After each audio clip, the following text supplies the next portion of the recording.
Assalamualaikum warahmatullahi wabarakatuh. Hamdan wa syukran lillah. Amma ba'd. Apa kabar adik-adik semua? Semoga dalam keadaan sehat selalu dan jangan lupa bersyukur untuk hari ini. Nah, adik-adik semua, tadi kan ada 5 pertanyaan yang Kak Akmal kasih deskripsi ya. Nah, jawabannya itu adik-adik bisa temukan di video kali ini, yaitu tentang kisah Nabi Ibrahim alaihissalam sebagai Rasul Ulul Azmi atau Rasul yang memiliki kesabaran yang sangat luar biasa. Nah, simak baik-baik sampai tuntas karena jawaban dari pertanyaan Kak Akmal itu ada di video ini. Oke adik-adik semua, Nabi Ibrahim alaihissalam adalah Nabi yang diberikan gelar Rasul Ulul Azmi. Ada di urutan ke-6 dalam nama-nama Rasul dan Nabi. Adam, Idris, Nuh, Hud, Soleh, Ibrahim. Nah, Nabi Ibrahim itu adalah nabi yang lahir pada zaman Raja Namrud berkuasa. Raja Namrud ini adalah raja yang sangat zolim.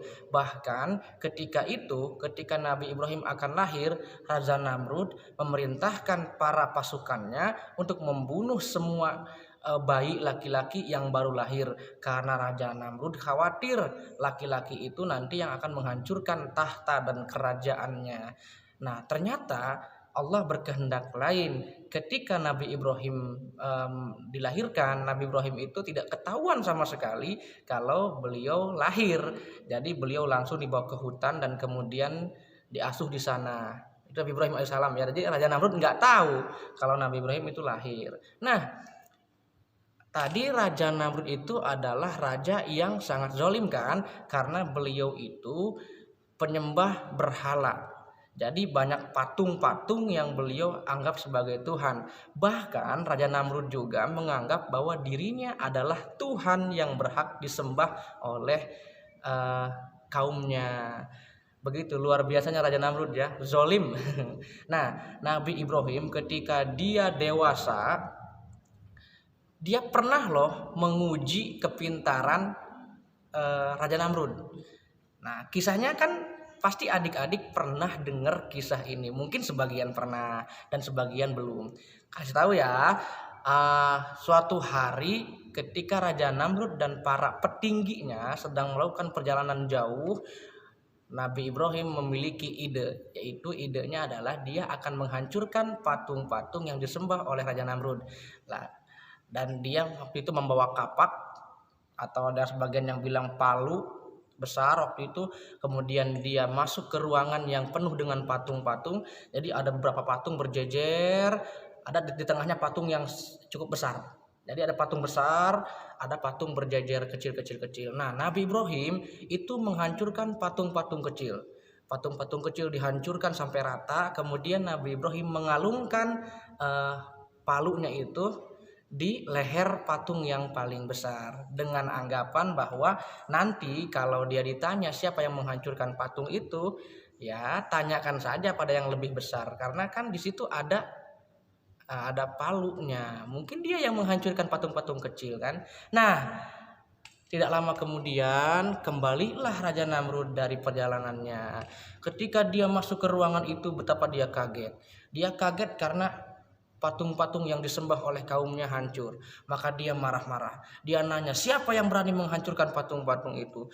Maka Raja Namrud pun ketika marah besar, satu orang bisa bilang begini, wahai Raja Namrud, bukankah ada satu orang yang paling benci dengan sesembahan kita? Maka Namrud bertanya, siapa? Beliau adalah Ibrahim putra Azar katanya. Akhirnya Nabi Ibrahim pun dipanggil. Ketika Nabi Ibrahim dipanggil, beliau berdebat dengan Raja Namrud. Namrud bertanya, wahai Ibrahim, apa benar kamu yang menghancurkan patung-patung itu?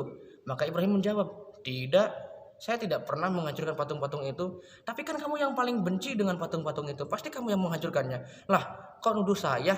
Tanyakan saja kepada patung yang paling besar itu. Kan dia di lehernya ada kalung kapak, pasti dia yang menghancurkannya. Palu itu. Apa kata Raja Namrud? Kamu itu gila. Gak mungkin patung itu bisa bergerak lalu menghancurkan patung-patung kecil. Lalu Nabi Ibrahim membalasnya, lah raja lebih gila. Patung yang tidak bisa bergerak, gak bisa ngapa-ngapain, kenapa raja sembah? Kan raja lebih gila. Nah, Begitulah ya, Raja Namrud pun merasa kalah, tapi dia gengsi. Karena gengsi itulah kemudian Raja Namrud memerintahkan kaumnya untuk membakar Nabi Ibrahim. Dalam kisahnya Nabi Ibrahim dibakar, tapi beliau nggak hangus. Justru Allah memerintahkan api agar menjadi dingin. Ada riwayat yang mengatakan ketika Nabi Ibrahim keluar dari kobaran api, semua orang heran karena beliau bukannya hangus malah kedinginan. Luar biasa ya, bukan hangus malah kedinginan. Nah, hal yang luar biasa dari Raja Namrud adalah ketika beliau sudah dewasa, beliau memiliki seorang istri bernama Siti Sarah. Usianya waktu itu sudah sekitar 100 tahun. Usianya 100 tahun, kemudian tapi belum punya anak.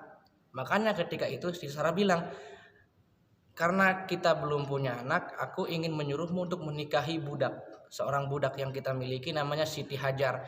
Maka Nabi Ibrahim alaihissalam kemudian menikah dengan Siti Hajar. Dan benar saja Siti Hajar itu kemudian punya anak namanya Ismail alaihissalam. Nanti Ismail jadi nabi lagi.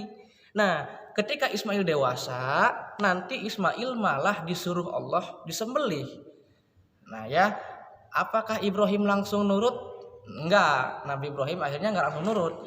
Karena kan dalam mimpi, beliau suatu hari mimpi ada suara yang menyuruh dia untuk menyembelih Ismail. Mimpi itu datang 3 kali berturut-turut. Ketika 3 kali berturut-turut, barulah Nabi Ibrahim tahu bahwa itu adalah perintah Allah.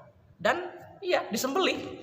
Nabi Ismail disembelih. Cuma ketika pisau itu menyentuh lehernya Nabi Ismail berubah menjadi domba. Bukan berubah, tapi digantiin sama domba. Nabi Ismailnya mah hidup, ada ke tempat lain, dombanya disembelih gitu ya. Nah, Siti Sarah yang tadi itu ketika beliau melahirkan, ketika usianya lebih dari 100 tahun, beliau melahirkan seorang anak bernama Ishak. Ishak itu artinya tertawa, karena Siti Sarah ketika dikasih kabar bahwa bakal punya anak, dia malah ketawa, nggak percaya. Ketika dia benar-benar mengandung, melahirkan, dikasihlah nama anaknya menjadi Ishak, yang artinya tertawa gitu ya.